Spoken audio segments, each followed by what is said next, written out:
கர்த்தர் மேல் நம்பிக்கை வைத்து கர்த்தரை தன் நம்பிக்கையாக கொண்டிருக்கிற மனுஷன் பாக்கியவான் என்று சொல்லப்பட்டிருக்கிற வேத வசனத்திற்காக எங்கள் தேவாதி தேவனுக்கு ஸ்தோத்திரங்கள் உண்டாகட்டும். கர்த்தர் மேல் நம்பிக்கை வைத்து கர்த்தரை தன் நம்பிக்கையாக கொண்டிருக்கிற மனுஷனுடைய வாழ்க்கையில் நீங்கள் சொல்லியிருக்கிற ஒவ்வொரு ஆசீர்வாதங்களும் நிறைவாக உண்டாகட்டும். தண்ணீர் அண்டையில் நாட்டப்பட்டதும் கால்வாய் ஓரமாக தன் வேர்களை விடுகிறதும்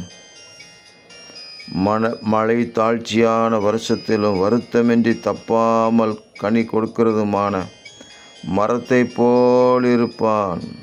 உஷ்ணம் வருகிறதை காணாமல் இலை பச்சையாய் இருக்கும் என்று சொல்லப்பட்டிருக்கிற வசனத்தின்படி ஆண்டவரே, அந்த உஷ்ணத்தின் தன்மையை கூட பார்க்கிறதற்கு இடமில்லாதபடி தேவனுடைய பிரசன்னத்தினுடைய நிறைவில் நாங்கள் ஒவ்வொருவரும் ஒவ்வொரு நாளும் காணப்படுகிற பாக்கியவான்களாக இருக்க உதவி செய்யுங்க. இரட்சகர் இயேசு கிறிஸ்துவின் நாமத்தில் ஜெபிக்கிறோம் பிதாவே. ஆமேன், ஆமேன், ஆமேன்.